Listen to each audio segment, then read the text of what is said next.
for a traditional dish, I will change an ingredient if I think it's harder for people to access. Because if I'm just sharing a recipe that's impossible for someone to make because they have to buy every little ingredient just to make it, then that's not a recipe that I think even I would want to make. I wouldn't see it online and think, oh, I'm going to make this tonight. This is Taste. I'm your host, Eliza Barbanel. Nasim Lahbichi is a recipe developer based in Brooklyn, where he's built a big following, creating videos that blend craveable recipes drawing from his Moroccan and Puerto Rican heritage with highly relatable dating escapades. His roots in interior design and New York City inform his work in exciting ways. And today we're having him on the show to talk about the future of food content creation.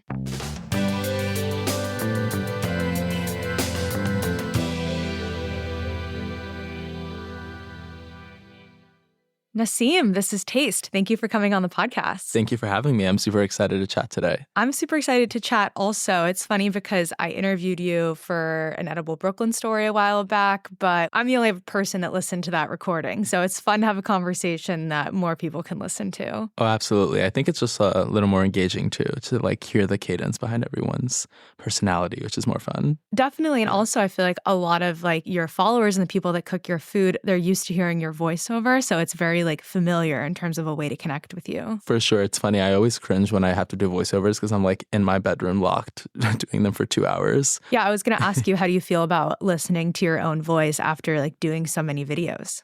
I'm still getting used to it. I think I kind of need to learn to get more comfortable with my voice, but I've always been insecure about it growing up.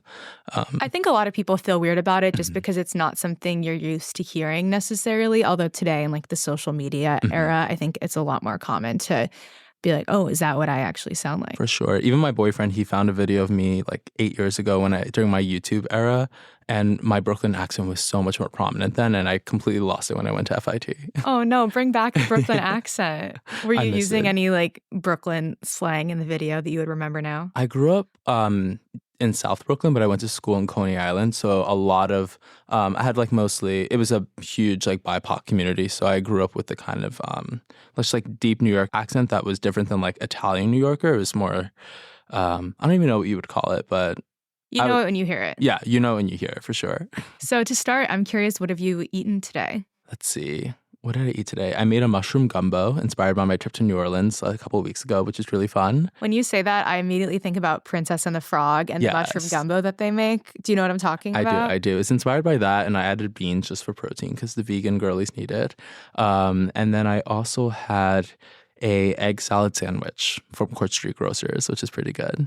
Ooh, I love Court Street. Their vegetarian is my favorite. Have you had that one? No, I haven't. This is like the only thing I'll order there now. It's like their Italian, like provolone, the like olive mayo that they do, but instead of deli meat, it has like big hunks of roasted squash, and it's really good. Delicious. I think that it was available at the coffee shop I went to. I will say my one qualm with that sandwich that I had today was the bread to egg salad ratio was not right. What's your ideal bread to egg salad ratio? 1-to-1. Whoa. 1-to-1. Or like put it in a wrap. I want the least amount of bread and I want mostly egg. And this is like 2-to-1. So it was mostly ciabatta and like maybe 2 pieces of egg slices. Okay, taking notes. Taking notes. So the mushroom gumbo that you're developing, when you're developing a recipe, are there any parameters that you always try to keep in mind or maybe like unintentionally find yourself gravitating towards? Always starting off like with any kind of stew, a really, really strong base. So you have like a mirepoix with, or like a sofrito of any kind. So it's usually like a trio of vegetables or aromatics to help enhance the flavor and the base of the dish. When I was in New Orleans, I went to the New Orleans School of Cooking, which taught me the traditional gumbo, which starts with a super, super dark roux, which I've never made before. And you basically like burn and caramelize the butter with flour. Usually they use lard as well. And that just like enhances the flavor and brings so much umami. But I always want to make sure it's also accessible. So figuring out different ingredients people can use, because one of the ingredients for gumbo is filet, but not every, like I don't even have filet in my kitchen. I don't even think Whole Foods sells it. Yeah, what is filet? It's, do you know sassafras? Yes. So it's basically like powdered sassafras. It kind of has that anise essence or like flavor or aroma. Whoa, that's Yeah. so cool. It was, and a lot of the recipes say it's optional because it's so hard to like source. But accessibility is something that I'm always passionate about. Growing up in New York and like growing up in a multicultural background in a neighborhood that was mostly Italian American. So my parents didn't have like sazon or saffron to find in the local grocery store. Definitely. I think with New York, accessibility is interesting because on one hand, like every grocery store in the entire world is somewhere in the city, but on the other hand, like you can't necessarily schlep all of your groceries back from the grocery store, or you don't have counter space for a stand mixer. So I feel like constraints and also options must be something that you're always balancing. For sure. And also just accessibility in terms of cost, in terms of like uh, food apartheid and like what people have access to, whether it be just a bodega, whether it be their local mom and pop grocery store versus a Whole Foods. And that's just like based off of my time volunteering at this nonprofit throughout like my teenage years. And they taught me about like environmental justice and the aspect of like how policy informs access to food in especially like inner cities. What was the nonprofit? UPROS, it's the United Puerto Rican Organization of Sunset Park. Nice. And my parents are silkscreen printers, so they did the T-shirts for the company or the organization every year. And my mom kind of wanted me to get out of the house during the summer, so she just kind of like schlepped me there and left me. I feel like having parents that are screen printers in New York must be the best way to know about every like community group or block party or Oh, something that's absolutely. happening in the city. My parents also did like they printed the celebration T-shirts for, I don't even know what you'd call it, the championship T-shirts for the Super Bowl, for any kind of like major sports events. So I would always like have my little hustle side business in school, and I would get them to my gym teachers before they were even at like Modell's. Whoa. Yeah. Okay, And what's like the most prized screen printed shirt from growing up that you have? I'm trying to, That's an off the cuff question. So, I think it was when the Giants won the Super Bowl, like a decade ago. yeah, you could sell that one on eBay for sure. Absolutely. It has like the license logo, little sticker to prove that it's actually real. But it's somewhere in my mom's house somewhere. So, talking about your childhood and growing up, I'm curious, like, what kind of food you were eating growing up that you think shapes your approach as a developer now? So growing up, my mom is Puerto Rican, my dad is Moroccan, and a lot of the food was inspired by, my mom was first generation Puerto Rican here in the States, and my dad was an immigrant from Morocco. So I grew up eating a lot of tagines, a lot of couscous, a lot of lamb, but also arroz con gandules, arroz con salchicha, sancocho, which are all traditional dishes from those two sides of the world. But also like where my parents raised me was in this neighborhood that was Italian American, but there was also little pockets of diversity. So on my block specifically, my neighbors were Jamaican, Haitian, Korean, Italian American, Syrian Jews. So I grew up eating at their tables as well, and the just like amalgamation of different flavors I grew up around informs like the flavors I love to develop recipes with now. Definitely. And I like that you're talking about home cooking because I think that there's obviously similarities in terms of like what's being found in a restaurant or what's being found in someone's home. But I think there is a certain quality of home cooking and maybe even the way that it just like fits into the fabric of somebody's life that I think when you're eating at their table, you're kind of picking up on different cues. For sure. And I always say like the best way to learn about someone or their culture, or their celebrations, they or the way that they celebrate certain things in their life is always at the table. And it's something that's informing a lot of projects that I'm working on in the future as well, of how compassion can begin at the table and compassion for other people's differences and also similarities that come with it. You mean through like sharing, literally breaking bread and Breaking sharing bread. food together?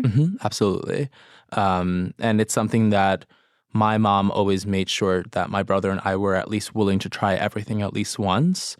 And even if we didn't like it, to like swallow and like grow up and like get it over with. But to also be very intentional about the people that you're eating with, breaking bread with, and to listen to the things that they're saying and the stories that they're talking about.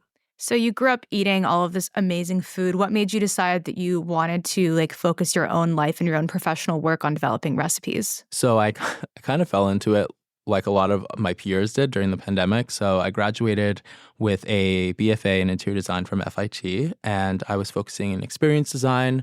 And my main mission with experience design at that point in time was storytelling through spaces. So being able to take like a brand's essence and incorporate it into an actual space and an activation. And when I was laid off because of the pandemic and obviously, activations were happening, I downloaded TikTok and I saw a lot of other people sharing their recipes online and my friends were pushing me to do it.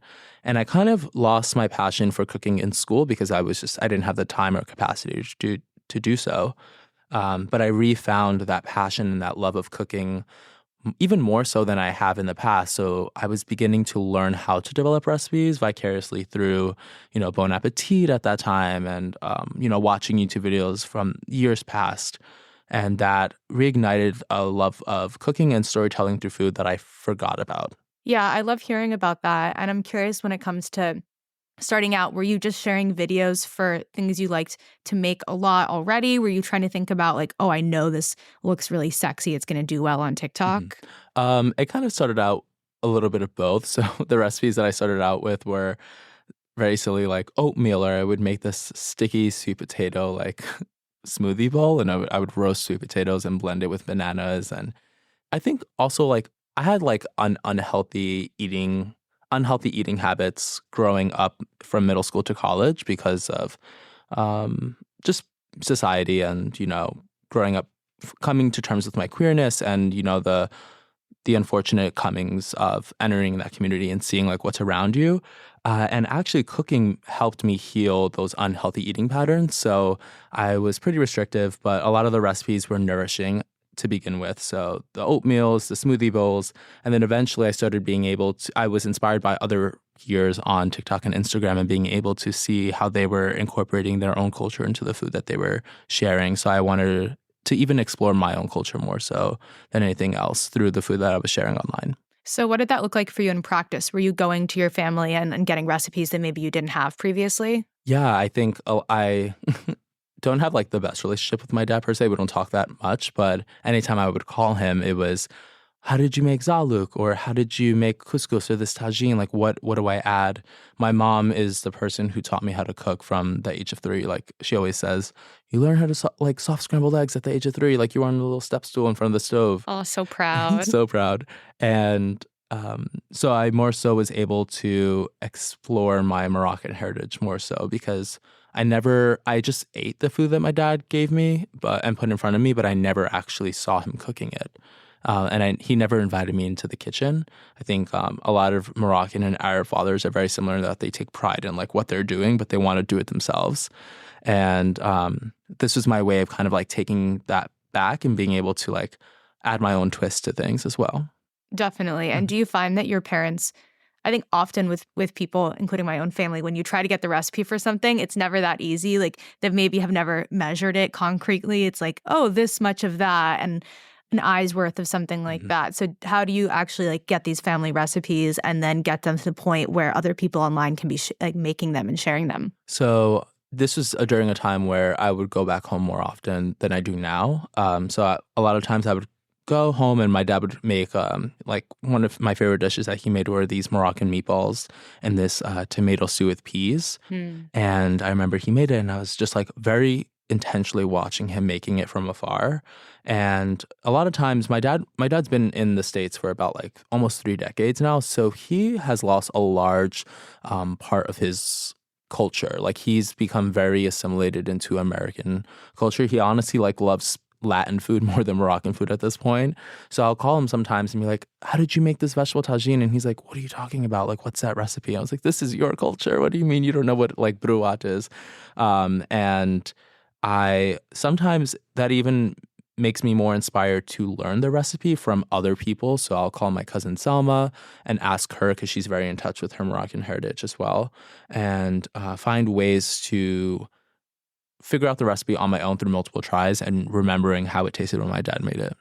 I think that's really interesting also because I think there's so much to be said for continuing family tradition through recipes, but there's also this side where nostalgia, I think, can be like such a predominant flavor for people where you're chasing this childhood dish. And maybe if somebody didn't grow up with it or their family made it differently, like that element of it doesn't necessarily need to hit in the same way as it being cookable and like actually delicious. For sure. And there's this kind of quote that floats around online saying, like, once you make a recipe, it's now yours. And my dad doesn't really like a lot of spice or heat with his food, but I do. So I've now made a lot of the recipes inspired by his, touch, but I incorporate my love of this like more is more concept from my Aunt Linda, who's Trinidadian, and she is such an amazing cook, but she adds the most amount of flavor and spices to her dish. It's like if you're sick, you go to her home to feel better because the amount of chili she adds will kick anything out of your system. Your sinuses will be cleared. Absolutely. Well, I would say you're definitely a maximalist, it seems like, in many parts of your life. And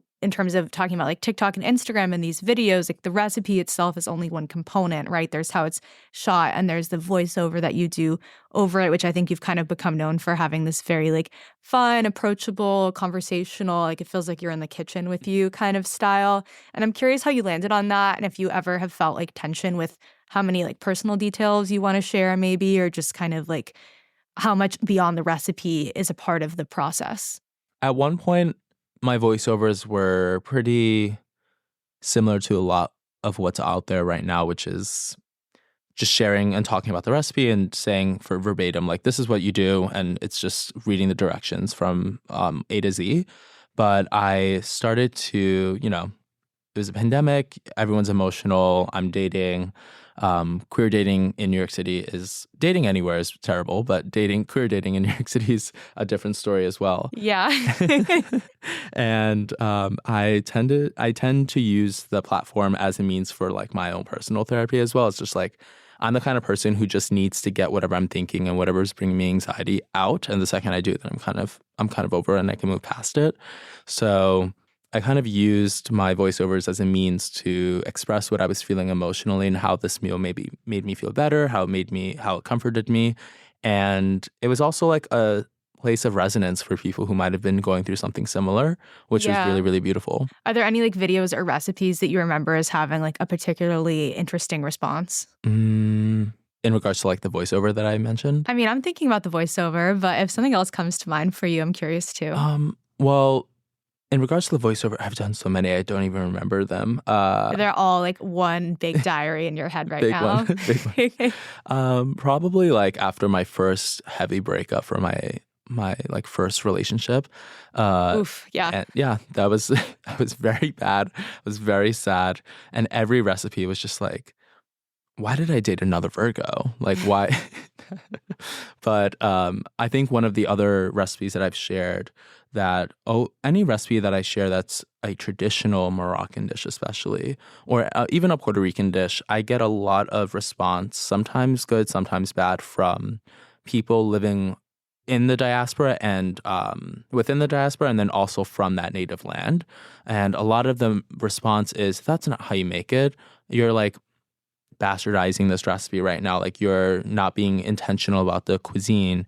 And it gets me really frustrated because a lot of the times, like, for example, my grandmother's recipe for harira, which is a Moroccan lentil stew or soup, she gave me the recipe. I asked my cousins to translate it, and I did it for verbatim. I added like my little touch of like adding more spices. And a lot of people were saying, like, how could you call yourself Moroccan for making this dish and sharing it? Like, you're not really representing our culture properly. And it made me frustrated that a lot of people don't realize the nuance that food brings and how, going back to this quote of, once you make a recipe, it's now yours. You can change a recipe to how you personally like it. And if you have access to vermicelli and saffron, that's great. But if you have access to sazon, which is something that my dad only had access to, he was like, oh, sazon essentially does the same thing that saffron does in terms of color and has like a sense of like an extra depth of flavor to a dish. I'm going to use that because it's also cheaper. And I always try to take in what they're saying and not let it get me that riled up. But I'm also a Gemini rising, so I get a little antsy and I want to like fight back. But I try to approach it from a compassionate lens of trying to show them that there's two things can be true. Yeah, I think it's something that we've definitely talked about on the podcast before. It reminds me of, I had Ham El-Waili on recently, and he has a very multicultural background. And we were talking a lot about the ways that like foods have always evolved that I think people don't necessarily know that, like sushi was made from fermented fish before it was made from raw fish. Like, it used to have you didn't even have rice vinegar in the rice until they moved away from that fermentation. The same thing could be said about like Korean rice cakes that like originally were being made from a different kind of flour. Like the way that people live and agriculture and trade has always impacted things, has made even dishes that we would think of as being like very specific evolve. So I think it's only natural that all these other dishes like have an inherent flexibility in their fabric. But I think that, maybe especially with cuisines that aren't as well represented, when people see the representation and it's not exactly how they picture it, there's this kind of concern that like it's not being represented in the way that feels right to them, even if our own experiences are all just one version of the same thing. For sure. And I always try to approach it from the lens of a more introspective lens of why are they projecting right now? Because essentially, if someone's, on in your video, in your comment section, blowing up, they're obviously upset about something other than the actual dish that they saw. And a lot of the times I always go back to the fact that like Moroccans, Puerto Ricans, any community of color is always going to hold on so dearly to any essence of their culture and anything that they can hold on to. Like, no one can take this away from me. And this is like their identity. And even me as, a third culture American who like grew up being American, but also having parents who were so closely tied to their culture and their heritage, I can see how much they held on to their culture just through the food that they made.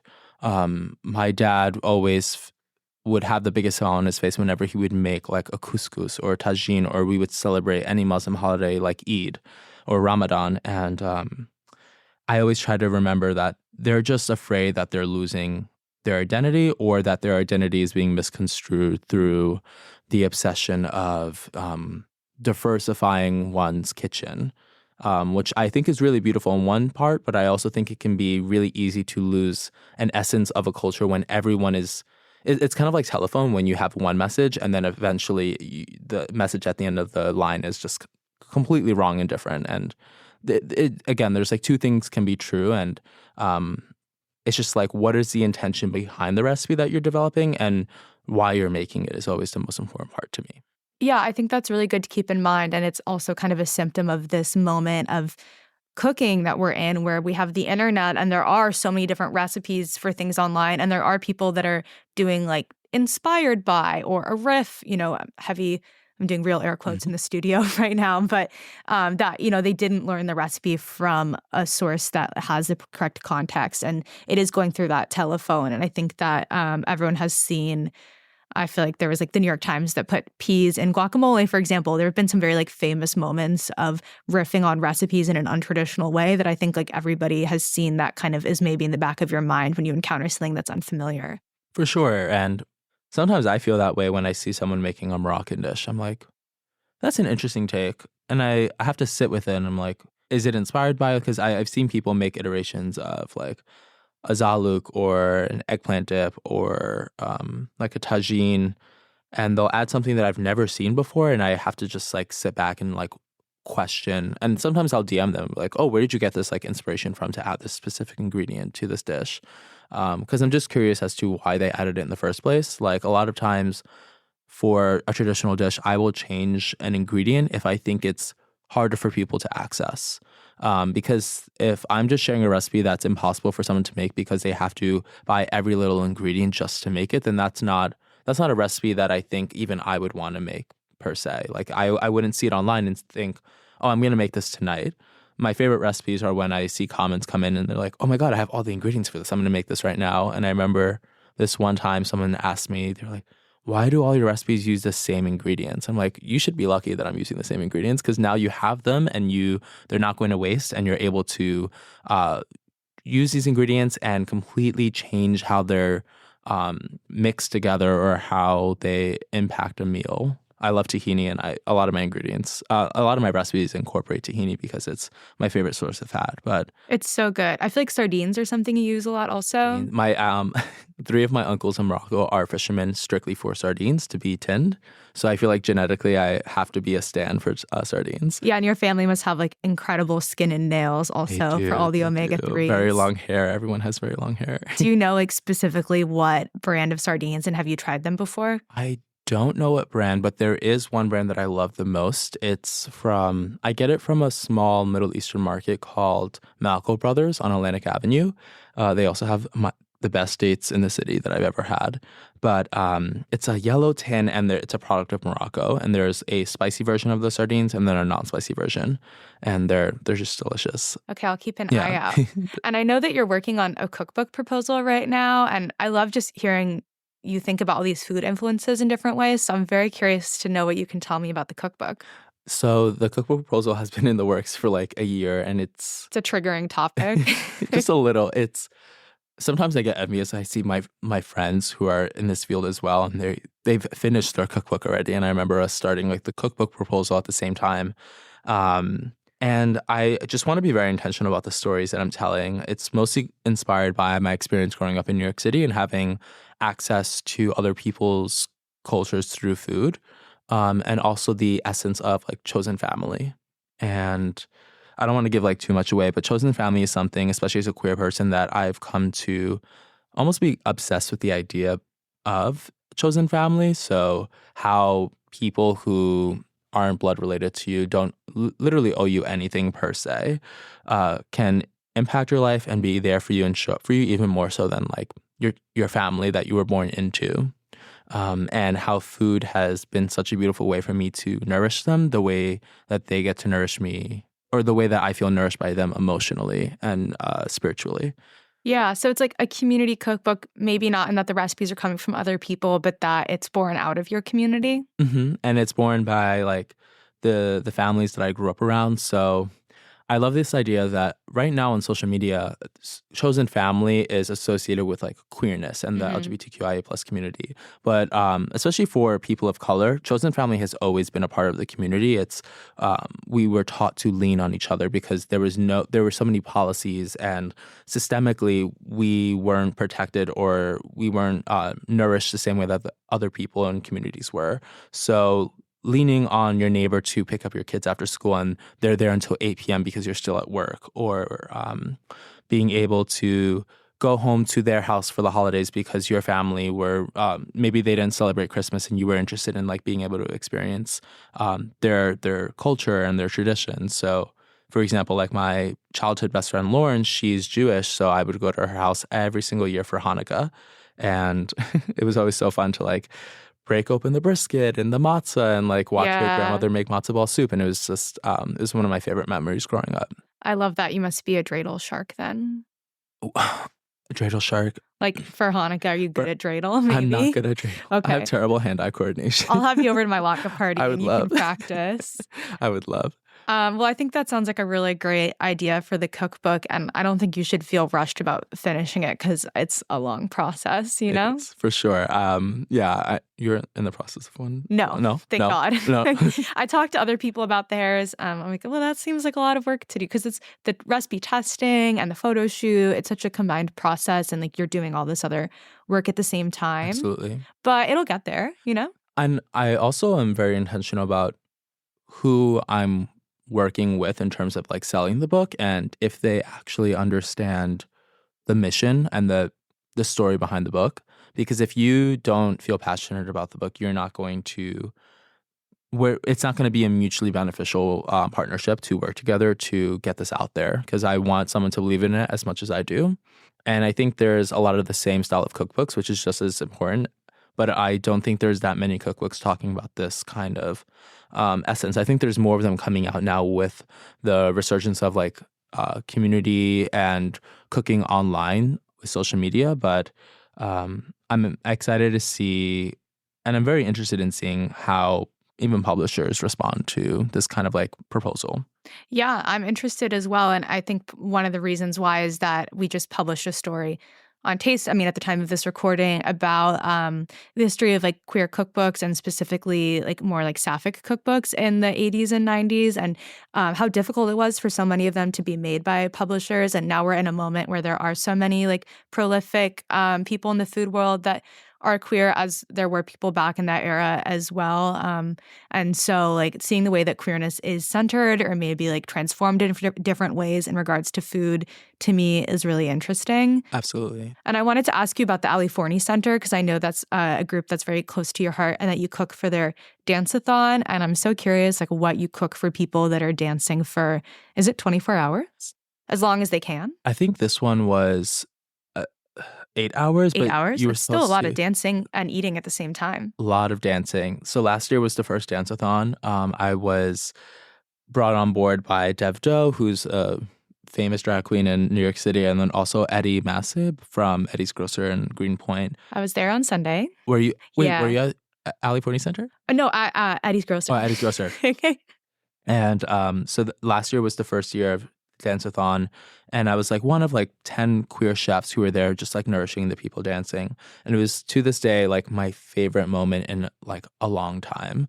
I felt so connected to my community, which I sometimes feel like disconnected by or like not necessarily involved in per se, being like chronically online.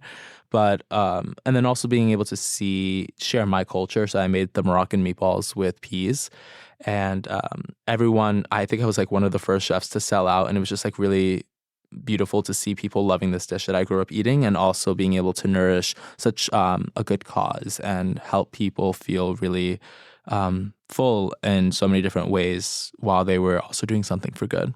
Yeah, for listeners who are unfamiliar, can you maybe say a little bit about Ali Forney Center? Yeah. So Ali Forney Center is a nonprofit based in New York City, and they support LGBTQ youth who are experiencing homelessness, and they provide housing and meals to those in need. And they are one of my favorite organizations because when you meet the people and the founders and the individuals working there, they are so passionate about helping these children who are so impressionable. They're so young. And it's so unfortunate that to this day, society breeds this like notion that this queerness is unaccepted to the point where you're kicking out your own baby, your own loved one onto the street because they're just slightly different in who they are attracted to or how they see themselves. Yeah, a huge population of queer youth around the world and especially in New York are unhoused. So I think it's a really important cause to raise attention to. And I think that a meatball seems like a really good way to fuel people dancing for that because it's portable and has protein in it. Absolutely. And I'm curious if you know what you're going to make this year. This year. So last year I actually one of my brand partners that I work with is IKEA, and people sleep on their vegan meatballs. Oh my God, the meatballs at IKEA are such a thing. So delicious, but they actually have a vegan mince, which is really lovely, and I used that too. They donated all of the meat, so I used the vegan meat, and I wanted it to be accessible regardless of someone's diet. This year, I'm thinking of sticking with the vegan meat again because IKEA is like willing to donate the food, which also helps like me in terms of like producing it and sourcing the ingredients. But I'm thinking of doing a brouat, which is kind of like a triangular puff pastry with filo dough from Morocco. And there's like a sweet version, which is made with almond paste and dipped in honey. And then the savory version is made with a seasoned meat mixture that has like cinnamon, cumin, cayenne, and coriander, and then you kind of roll it in this filo dough, dip it in honey, and I serve it with like a red, spicy, zesty harissa date sauce. And it's sweet and savory, and it's crunchy. It kind of crosses every single aspect of like what an amazing dish is, which is textural, it's well balanced. You have the acidity, you have the fattiness. It sounds so great. And when is the dance-a-thon happening this The year? dance-a-thon is November 12th, I believe. Okay. Are you going to dance or you're just going to you're dancing while you serve? I might dance. Yeah, my partner will be there with me, so it'll be fun. Okay, you're Dance together. getting help with the distribution. Absolutely, and the making of the dish. So speaking of your boyfriend, I'm curious about like how food has been a dynamic in your relationship, like especially publicly talking about like dating in your videos and also just as a way that I'm sure you connect with your loved ones. Like what's that experience been like? It's funny, he actually slid into my DMs on Instagram. Is that how you met? Yeah. Oh my God, what was the line? I posted like these Simple Mills crackers are like my favorite crackers. And he slid into my DM saying, "Oh my God, I'm obsessed with those." And it was kind of cringy but cute. And he said something along the lines of, "Oh, I love these crackers." And then he sent another message saying, like, "I love your face," or something. It was just like, yeah, it was like very like roll eye emoji. But wow, let's get you some cracker sponsorship money. I texted my friend who works there, and she's like, "We'll sponsor the wedding in like 2 years." Free crackers like being thrown instead Absolutely. of rice. Like no bar, open bar, just like a crudité bar, just like full of Simple Mills crackers. But yeah, he slid into my DMs and I was like, fine, I'll bite. Like I have nothing else to lose. And he was going to Korea for a month. So the day that he sent that message, so we met a month later, and Which he is Korean, right? he's Korean. Yeah. Yeah, he's also from New York, so shared a very similar upbringing as me and like understanding of culture and interest in like learning about other people through food. And a lot of our relationship has been surrounded by food. I think every single time we spend with each other, we're either cooking or eating. He's showing me his culture through food, which Korean food is something that I've never really been in touch with because where I grew up, there wasn't that many Korean restaurants around me. But it's something that I'm like really excited to learn more about through him. And he's like learned so much about Moroccan food as well through me. Yeah, I Mhm. love that. I think there are so many great Korean restaurants in New York, and Absolutely. Korean food also is just so like flavorful and spicy to your earlier points. Like I think it seems like the kind of thing that you would love getting to eat more of. Absolutely. Yeah. And it's such a different flavor profile from Moroccan and Puerto Rican food. It's very sour and acidic with the fermentation, the kimchi. Love that they incorporate so much seafood into like their daily diet, and it's just it's an interesting, and I'm so fascinated by the flavor profiles of Korean food. I'm excited. Yeah. Yeah. So, okay, we're talking about being born and bred New hmm Yorkers. I'm curious, like when you have people visiting the city, hmm are you into being a tour guide for them? Do you have any like deep cuts you take them to?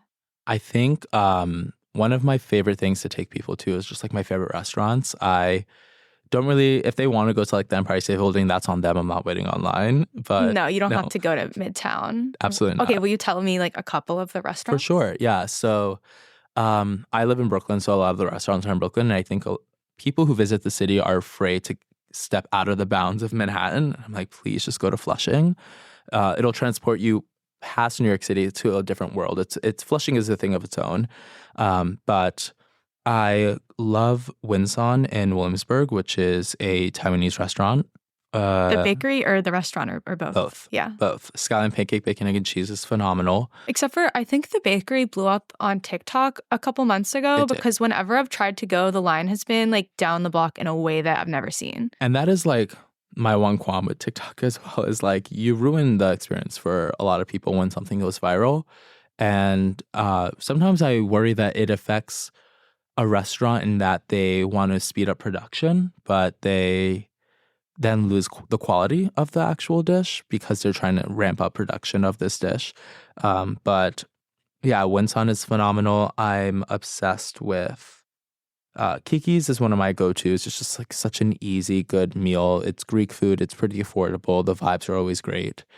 Their like Um, house wine is also incredibly affordable and good, which is just a hot tip for anybody listening. oh, absolutely. I went there every Wednesday after my thesis class with my best friends in school. We would like cry about our critiques every day, just like after a craft or two of wine. Let's see. I love Al Badawi in on Atlantic Avenue. It's a Palestinian restaurant. It's phenomenal. So good. So They're delicious. like chicken flatbread. hmm I'm so obsessed with. And also the water they serve in the clay pot.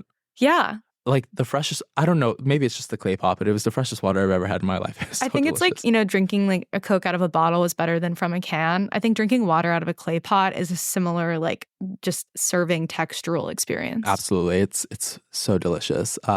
I think it's interesting to talk to you about TikTok and the way that that impacts food businesses in the city because, like, obviously, when your favorite restaurant blows up and you can't go there, that's one example. But then on the flip side, like, there are so many businesses that have found clientele that way.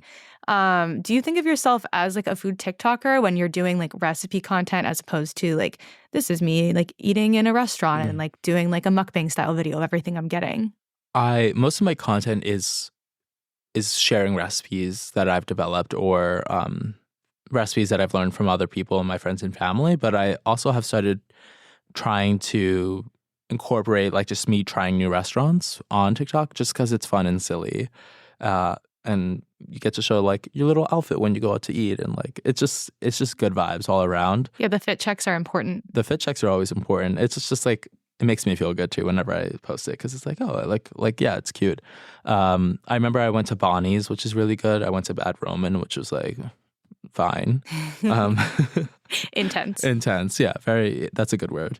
Bonnie's was phenomenal as well, an amazing Taiwanese restaurant as well in Brooklyn. Oh, I think Bonnie's is Cantonese Is it actually. It's like Cantonese? Canto dim sum style. Correct. Yeah. The chef from Winson left. And Yes. okay, yes. Calvin. Yes, Calvin. Cantonese. But yeah, trying out new restaurants is something that I want to do more so of, but making videos of recipes that I've developed takes so much time to edit versus like going to a restaurant and just like sharing little clips of the meal. Yeah, definitely. So it gets pushed to the back. I guess like thinking about food video content in general across platforms, like I'm curious like how you would like to see that grow and change because it's such a rich format that has so many different things happening right now. Wait, repeat the question. Sorry. Just looking at food video content across platforms, I'm curious how you would love to see maybe things you want to see more of or things you think are really exciting, because I think that is kind of where food content is evolving faster than any other kind of media. I've been trying to be more being intentional about the community that I integrate with in order to make this recipe. So I've been going to the farmers market more and highlighting like these are the farmers that I actually source my ingredients from. One of my favorite farmers at Union Square on Wednesdays is Halal Pasture Farms. The sweetest family, the most delicious produce, pretty affordable, and bringing back the notion that like food is more than just like the meal that you're making for yourself. It's like every aspect of how you got it to how it was farmed, how it was raised, and where the dish is coming from, like what it's culturally inspired by, and being very intentional about a lot of that. Because there's, with TikTok and virality and this need for like this obsession with like engagement, it's figuring out how to almost like clickbait a meal or like make a meal clickbaitable. Mm-hmm. Clickbaitable. Clickbaitable, right. Or making someone feel any type of emotion, whether it be positive or negative, in order to make this go viral. And sometimes I've been trying to like also remind myself that it's not about how many views it gets. It's about if it impacts at least one single person and it inspires them to get out of their routine to make something nourishing for themselves. Yeah, I think that's a really nice way to think about it. And to close today, I want to play a little like taste check game with you. So I'll give you a category and you can just tell me the first thing that comes into your head, rapid fire. Okay, amazing. To start, I would like to know if you could have a signature menu item named after you, what would it be? Oh my God. Manifesting. It'd be called the Virgo Stellium. Okay. Yeah. Or do you have a Virgo stellium? I do, unfortunately. Oh, wow. No wonder you have like everything down. I don't. Is it a cocktail? Is it an ice cream? Okay. The Virgo Stellium would be definitely a sweet because Virgos are intense. So it needs to balance the energy. Coping mechanism. Correct. So it would probably be a cocktail. Something like sweet with mezcal. Cool. Mm-hmm. Okay. Go to bodega snack. Ooh, the purple Dorito chips. Go to bagel order. Everything bagel toast with veggie cream cheese. Favorite cookbook. Salt, Fat, Acetate by Simin Nasrat. Classic. Favorite New York City restaurant. Right now, it would have to be Winson. That's like always a go-to. Favorite New York City bakery. From Lucy. Yeah. Favorite New York City bar. I don't go out to bars that much. I guess it would have to be. I love Singers, but it's more of a dive bar. Yeah, it's like a dive queer bar kind of vibe. Most of the time, if I'm getting a cocktail, it's at a restaurant. Yeah. Yeah. Cool. Yeah. Okay, a restaurant anywhere in the world that you wish could be your neighborhood restaurant.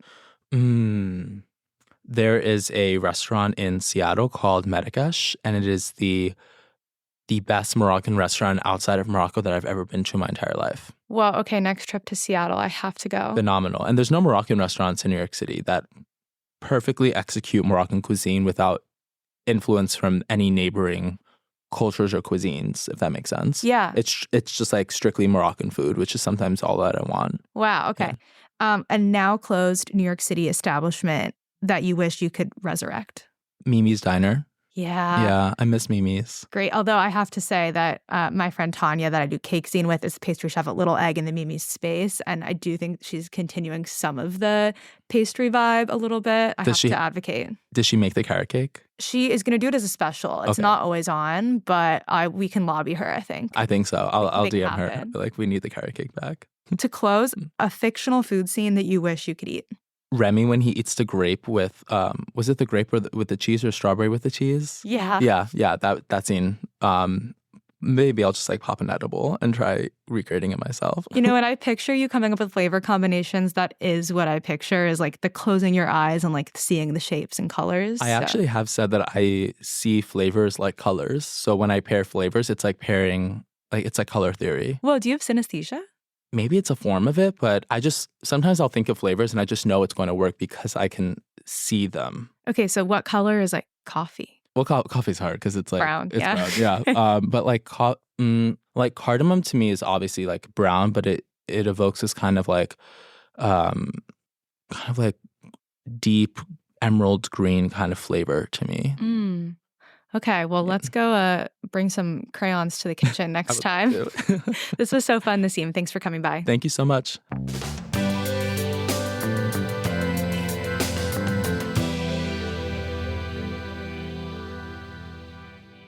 Kyle Newman, welcome to This Is Taste. How are you doing? I'm doing awesome. Thank you. Well, you know what? Your book is awesome because honestly, I don't play Dungeons and Dragons, but I am drawn into the universe. You built me a universe. I love it so much. That was one of the most challenging parts of it and one of the most rewarding parts of it. I think trying to live inside of a universe in a game that strives for multifaceted authenticity and immersion, trying to bring another sensory experience to that game, to activate smells and taste when it really hasn't been done before was a challenge, and I think is one we relished. So it was Mhm. a really unique and strange experience. You know, the whole idea of a fantasy cookbook. Absolutely, and it pushes your creativity to the limit. I mean, you're a well-regarded director, producer, filmmaker. So, I mean, Dungeons and Dragons isn't really, most of what you do. You do other things. So, I could imagine the task, and we'll get into your history of D&D, but the task of creating a cookbook around this universe, which is like straight imagination, that's like so atypical to the kind of cookbooks we talk about. Was this really difficult? It was in conception. It's more daunting to think about it, but once you roll up your sleeves and dive in, you realize it's just as familiar. You still have the same amount of palatable things at your disposal to present to people to use in their recipes, and you just have to find new ways of combining them or finding the familiar and augmenting it with something left of center or not really common for that type of dish, and that was our Yeah. task. But yeah, when we sat down to do it, we're like, wow, where do we begin? Because we're looking Mhm. at nearly 50 years of media Yeah. that have been written about this game. There's novelizations, there's in-game setting books, there's like culture guides, there are games themselves, and you kind of pick up little clues while reading it, like doing in-universe historical research, and you realize, okay, so these underdark elf people have this at their disposal. They don't have livestock, but they have mushrooms and lichen and maybe freshwater fish that like would grow in caves underground. And so you realize that becomes the things you can select from. And then how do you make that palatable for humans, Yeah. humans of Earth? So it was an extra layer of work. You can't just go, I really would love a dish that includes this and this, because we have to then tether it to something authentic that's in Mhm. the game, whether it's a location or peoples or a concept, and trying to keep in mind the methods of preparation that they have at their disposal. For the most part, D&D is very rustic, but there are some settings that allow for more fusion type ideas. So Yeah. And you really embrace those fusion settings. We'll get into some of the recipes. But first, I want to know your own personal history with D&D because you're not just writing cookbooks and books about D&D. You're creating a documentary. You're in the process of working on that, and you're really into the culture around D&D, obviously. But how about you, like your personal connection to the game? so I got into the game almost peripherally. My older brothers played. I was born in '76, and they kind of got hit with D&D right when it came out. They were children of all that stuff, and I would sit in the tent at Boy Scout camp and watch them play or see them and their friends playing. I was kind of like Elliot and ET off to the side while the older siblings played. So I flipped through the monster manual and comic books. That's how I learned how to draw. And I heard the game and I always wanted to play it, but I was just too little to do it because it's really a game you enter at around 10, 11 because math and reading are such a big part of it and writing. Um, And so I had this, this tangential kind of experience with it, where it was like around, but I wasn't in it. And then I got into it more via the Star Wars role playing game and the Hmm. Ninja Turtles role playing game. So I started to play other role playing games, and D&D was one of them. And then developed this great affinity for it over the years because it really is a way to just build universes. Hmm. They give you the tools to go out there and create your own world. Whether you want to play in one of their worlds and make it your own, or just your world from scratch. And that was always fun. It was a great way to spend time with friends and just develop your imagination. And now, if you look at it, most showrunners are really just they're dungeon masters. They have a group of characters and they create a world, and you just watch it go on and on. And D&D is like these ongoing seasons of a show. So that's how I got into it. I think it just helped foster my love of storytelling and imagination. Yeah, absolutely, and clearly it connects to your professional career. I mean, I listen to Craig Mazin's podcast once in a while. I know him and John August have a big D&D night every week for years and years, and it seems a lot of folks in Hollywood, particularly folks who are producing and writing and directing, are into it. Do you have groups that you play with in Hollywood? Craig, yeah, Craig's the best. Craig plays in one of my groups. Oh, sick! You're So an amazing group. All right, yeah, here you I, go. I brought Craig into a group. We played also with Joe Manganiello and some other people. We went through one of Dungeons and Dragons' famed settings in Forgotten Realms, and it was Undermountain. It's 23 level dungeon dive, and Craig played in that. And Craig joined our Tuesday night game as well. So I do a lot of stuff D&D related with Craig, and Oh his my podcast is spectacular. god. So yeah, and then there's another game we did, which got kind of famous, and it was with Joe as a dungeon master, and Tom Morello from Rage Against the Machine, and the Big Show from the WWE, Oh, and we had Vince Vaughn and the Game of Thrones creators. There was all these great people in this group, and we were doing that strong prior to the pandemic, and then twice as strong during the pandemic. Sometimes we're playing 2 or 3 times a week. It got amazing. it got a little crazy. So there was that game, and I don't play as much the past year. I would say I have a 3-year-old, 3-month old, and a Hmm. 2-year-old, Yeah. and an 8-year-old, and a 10-year-old. So Yeah. time just keeps getting cut into. But I'm getting back into it. Our Tuesday night game keeps going. I So love this. It sounds like it's a great escape and a great networking opportunity. So hey, get to do both at the same time. it really, you know what, everyone, you kind of forget who Yeah, everyone is. You just come together like 13 years old, and I love that. you unrestrained laugh, and it's wild, and no one's keeping anyone's imagination in check, and it's like a Sounds step away from the world. very cool. So when you're making this documentary, have you learned anything about D&D culture briefly that we can talk about right now? I know it's not out, it'll be out at some point. Are you talking about the culture of Yeah. in the game, or the culture of the people? The people, yeah, not so just the players, the people. Yeah. Oh, well, of course. I mean, I don't people give you this advice when you enter the entertainment industry or the writing industry, and they're always like, write what you know. And I think that's the worst advice in the world. I always say, write what you want to know. And I was not an expert at Dungeons and Dragons of its history when I got involved with Art and Arcana, which was our first book in 2018. And that was Hmm. basically a history of the role playing game that I had stepped away from for about 15, 18 years. And I was like, where's the book about what I've missed? Where's someone done this? And they hadn't. So I set out to do this, and I built this team, and we made this book, and got nominated for a Hugo, which was amazing.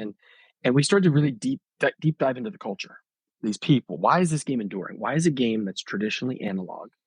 Why is a game that's pencil and paper, that's in a way, when you have when you have a phone in your pocket, why are people gravitated towards this game? Why has it gone from 3 million players in 2008 to 60 million players in 2023? What is this explosion?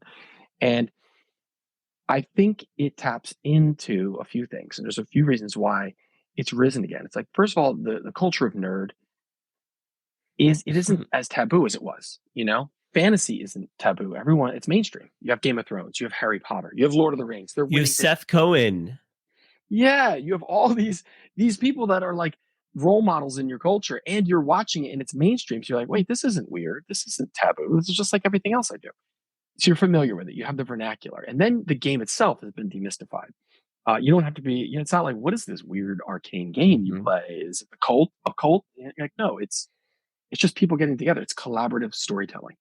And so all these things are stripped away, and they made the game even simpler to play. So now the entry point is even younger. Now you're getting all types of people, um, all ages, all backgrounds, and it's a really fascinating melting pot of just people coming together to escape and have a good time. You get to practice being someone else.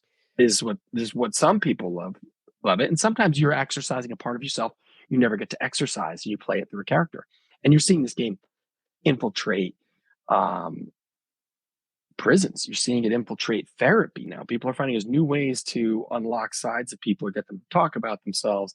So it's got these incredible properties, and I think it has become the role playing game, this type of a new art form, new American art form Oh, since the yeah. 70s. And these are things we've discovered, making the doc and writing these books.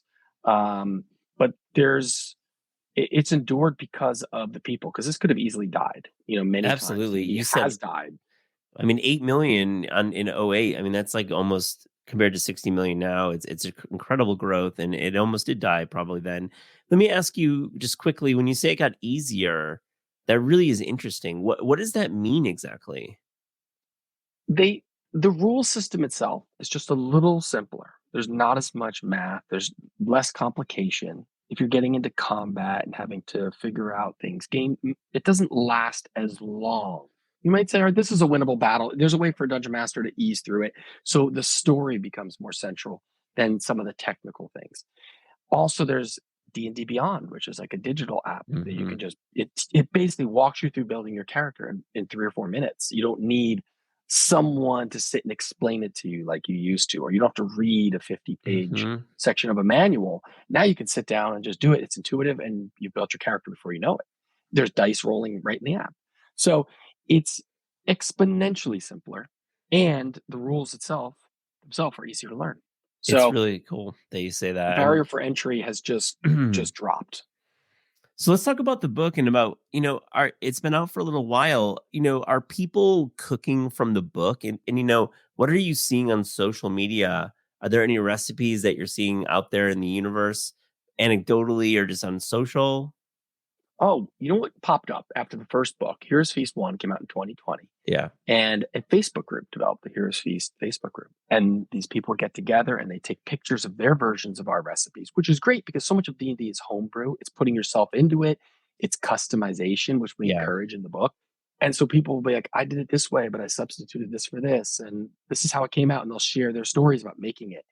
And I would go to the group and interact with the people and also try to get a sense of what they did or didn't like about the first book, knowing that we were developing a sequel and figuring out how to incorporate some of that. Where did we maybe have a gap to fill? Where could we have made things easier for people or more inviting for people? Yeah. So that was a great natural thing that occurred, watching people galvanize together to celebrate the book and also to expand upon it. And so there's been a lot of that. A lot of people on Twitter share stuff, or X, whatever we're calling it these days.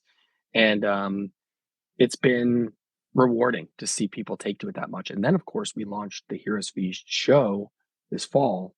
I think we're 4 episodes in as of recording. Tonight's our new episode. And Amazing. watching people react to it in that format is really interesting because it's kind of developed a new set of eyes and a new audience beyond the people that maybe discovered the book or How are we seeing the show? Is it streaming on a streamer?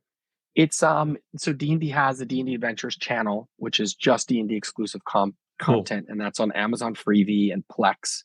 It's really easy to find on Plex, and they're just constantly streaming D&D content and the old animated show, which I love, the old D&D Yeah. Saturday morning cartoon, which is wonderful. So there's a lot of cool content on there. But every Monday night is a new episode of Heroes Feast based on our book. It's really neat. Were you on set for the photo shoot at all? Yes. So I would attend.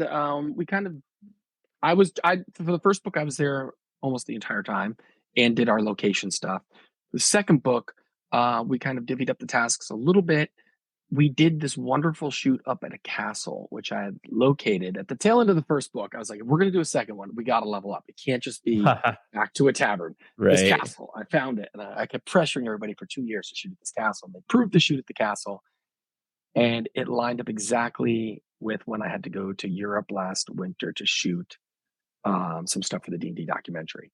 So I couldn't even make the trip to the castle. I had location scouted, which was unfortunate. But the photography is exquisite. Yeah. And it's really inviting. What we wanted to do with this book was pull you into the world. It's not to take you out of it and remind you of the familiar things or make name plays or like Wookiee cookie type stuff. We wanted to make you feel like you stepped into this world. And if you're having a game night, you could invigorate your tabletop. Because look, there's so much shared between tabletop, cooking, dining, and Dungeons and Dragons. You gather around a table, it's 4, 5, 6 people, conversation and food are at the center of it. Yep. We're not combine those two. So yeah, I got to be a part of it, and that's great, because what you want to do is imbue those photos with little details and Easter eggs and make sure that every part of the lighting, what is the lighting in this location? And that's a big part of it. If you're in the Underdark, you can't have a certain type of light available. So you have to be aware of all these things when you're in these different settings. And book 2, Flavors of the Multiverse, takes us through 7 different planets, essentially 7 different D&D playable settings.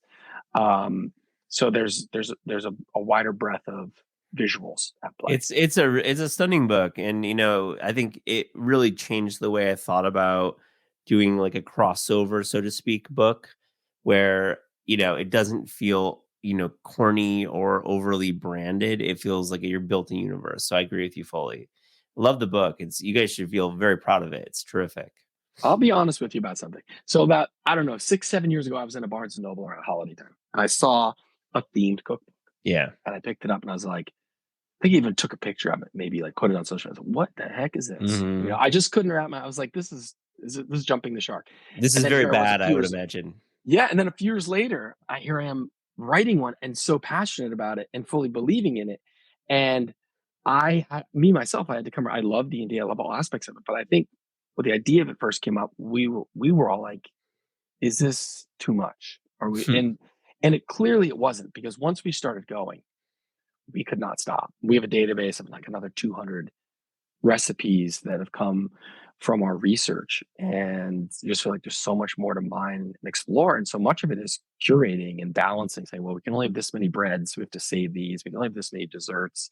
So it's a very vibrant culinary world that we just can keep mining. It's wonderful. I'm sure you'll be back on the show talking about other books. I love it so much. I want to segue. You direct music videos. You've worked with Taylor Swift on several. What's food like on set with Taylor Swift?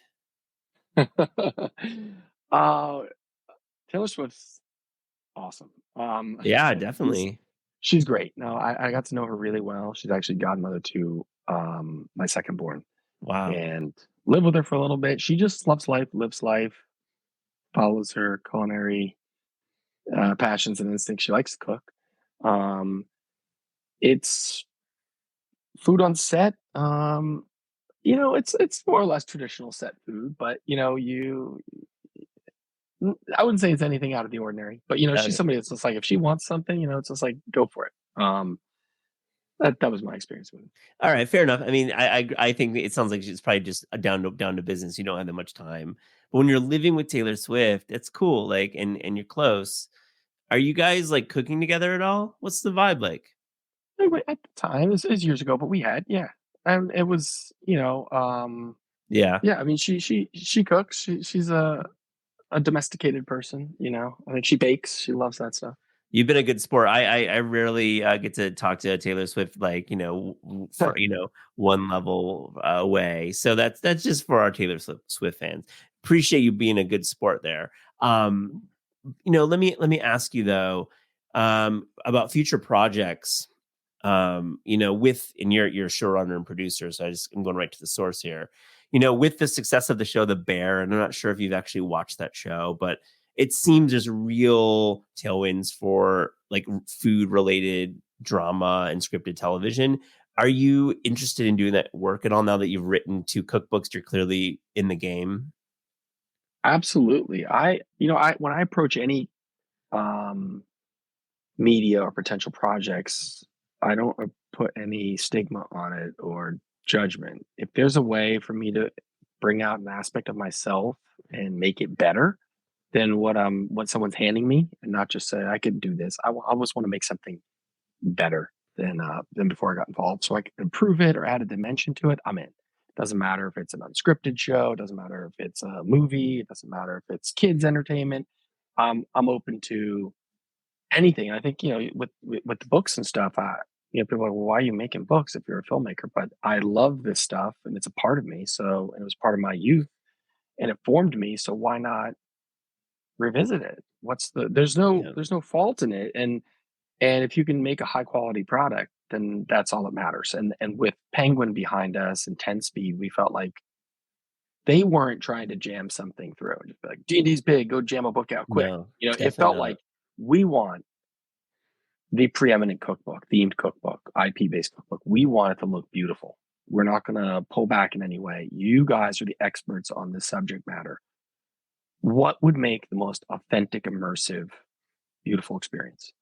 And we were liberated and encouraged in that way. And that's why we've gotten to do more. And we have another product coming next year, and hopefully more of the cooking show, and 2 books. So it's become its own little Yep. thing. And that's because I think they've unleashed us and empowered us to embrace it and not look at it just so much like a product, but more like, let's make something special for the people who love this game. I love to hear that. It's definitely the way of 10 Speed to work with, creators in a very authentic way. So I appreciate that. You say that. Do you watch The Bear at all? Have you checked it out? I have seen, like, right when it came out, I saw the first 2 episodes, and then I hadn't been able to get back to it. I know there's subsequent seasons. I liked what I saw. Great energy to it. I love the way they photograph the show. Yeah, I love definitely. the cast on the show, but it's a little raw in my just in my memory because it was a few years back. What was it, 2 years ago the first season came out? Yeah. I think I watched the first 2 back to back, and then I had every intention to keep going because I liked it. It's just one of those things where I'm so behind on so many You're watching a lot of stuff. shows. You're making stuff, so you can't really keep up with everything. Okay. But it's one of those ones that's like sticks with you. I definitely want to go back and watch it. There's few things that there's so much out there. There's few things that keep me interested, and maybe it's because I have this passion for food, and Yeah, it is really well absolutely. made. Um, so yeah, I don't know where they're at now in season 2 or anything. Yeah. Well, they just got a bunch of Golden Globe nominations, so they're doing okay in that category. Okay. On This Is Taste, we ask guests about their discerning taste. So to close this interview, here's a little rapid fire Fast and Furious taste check. Are you ready? Okay. The best breakfast food. Bacon. I love the answer. I love it so much. Well done. A little bit under. How do you doing it? I like it a little bit under. I like those fatty edges. Right on. I'm with you. We align. Good choice. I think crispy bacon is not good. You've kind of destroyed the beauty of bacon. There's that line, and it gets crossed Agree. so quickly. You've got about 10 seconds to get it So out. true. I love that. The best dessert. Cinnamon buns. I don't know. Yeah. I'm going blank on dessert. Why am I going blank? It's It's not all ice right. cream. It's not ice cream. No. I like ice cream, and I have a sweet tooth, but there's something ordinary about stuff like that. I like a good pie. I Yeah. guess a good warm pie. Maybe. Fair enough. Good call. Your favorite American fast food chain? I do love McDonald's French fries. True goat. Absolutely. Chick-fil-A's got a good chicken sandwich. Absolutely. I love the Chick-fil-A sandwich. That's about it with them.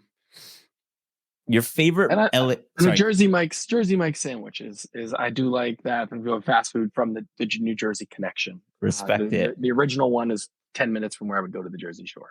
Oh, I love it. Your favorite LA restaurant right now?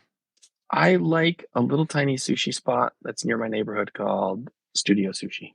It's not Mhm. fancy. It's simple. The sushi is consistently great. And I don't know what more I need, you know? I'm kind of simple when it comes to restaurants. I'm not always chasing the fanciest or the most complicated or the most fusion.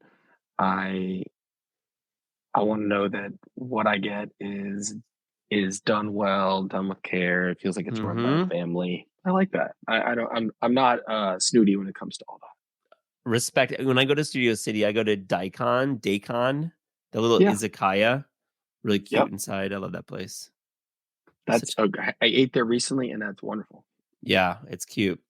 A few more. Do you have a favorite cookbook? I don't know what it is. I had one in my parents' house growing up, and it was just like one of those classic ones. And then it was probably a '50s cookbook, Yeah. reprinted in the '60s. They had them, still in our kitchen in the '80s. It was one of those ones that was so thick, almost like an encyclopedia, but it had everything. And I kind of like that. I know niche is the thing, and I know people want it all to be themed Yeah. and focused, but I like that having one tool right by the counter you can open up and kind of get a little bit of everything. Yeah. Those days are gone, I feel like. I don't even know what the name of it was. Is it Betty It Crocker? wasn't. It's not like you're describing Betty Crocker a little bit. Maybe it was Betty Crocker. It wasn't jammed with a lot of pictures. It was just, very utilitarian I and love it. straightforward. Last question. Your favorite sandwich? I guess right now I'd go for a Philly cheesesteak. Respect. Good call. Do you put whiz or do you put regular slices? It depends on the place. I would trust the vendor. If I'm making it myself, I'd probably go slices. But I love it when a vendor does it. There's a spot I loved up in New Haven, Connecticut called Louis Lunch, and it was like Yeah. the early burger and the way they would approach cheese. It's like I trust them. I'm going to do their thing. It's So a good spot. whatever establishment I'm stepping into, if it's recommended, I'm just going to go with it. I love it. Kyle Newman, thank you so much for joining This Is Taste. Thank you so much. This is great. This is Taste is hosted by Matt Rodbard and me, Eliza Abarbanel. The show is produced by Shalia Harris and Pat Stango and edited by Clayton Gumbert. Theme music by Steve Rydell. Visit Taste online at tastecooking.com and make sure to subscribe to our newsletter for updates on all cool things happening.